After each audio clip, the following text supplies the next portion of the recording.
بسم اللہ الرحمن الرحیم۔ حضرت انس بن مالک رضی اللہ تعالی عنہ سے مروی ہے کہ انہوں نے کہا، نبی صلی اللہ علیہ وآلہ وسلم جب مکہ سے مدینہ میں تشریف لائے تو مدینہ کے بلند حصہ میں بنی عمرو بن عوف قبیلے میں اترے۔ وہاں 14 راتیں آپ صلی اللہ علیہ وآلہ وسلم رہے۔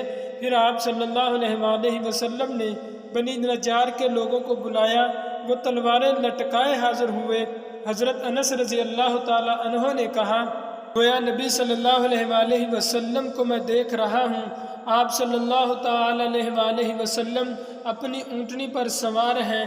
ابو بکر رضی اللہ تعالی عنہ آپ صلی اللہ علیہ وآلہ وسلم کے پیچھے بیٹھے ہیں، اور بنو نجار کے لوگ آپ صلی اللہ علیہ وآلہ وسلم کے ارد گرد ہیں، یہاں تک کہ آپ صلی اللہ علیہ وآلہ وسلم ابو ایوب رضی اللہ تعالیٰ عنہ کے گھر کے آنگن میں اترے۔ آپ صلی اللہ علیہ وآلہ وسلم کو پسند تھا کہ جہاں نماز کا وقت آ جائے وہاں نماز پڑھ لیں، اور آپ صلی اللہ علیہ وآلہ وسلم شروع میں بکریوں کے باڑوں میں بھی نماز پڑھ لیتے تھے۔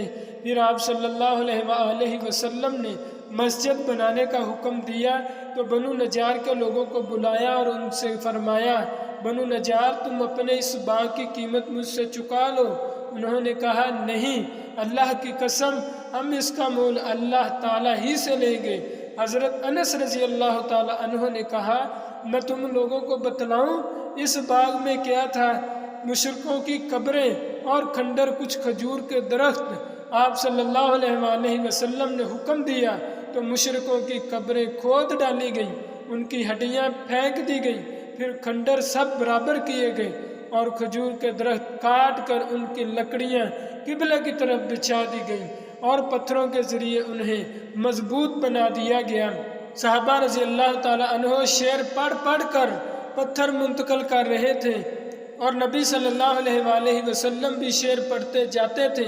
آپ صلی اللہ علیہ وآلہ وسلم یہ فرماتے تھے، اے اللہ، آخرت کے فائدہ کے علاوہ کوئی فائدہ نہیں، پس انصار اور مہاجرین کی مغفرت فرما۔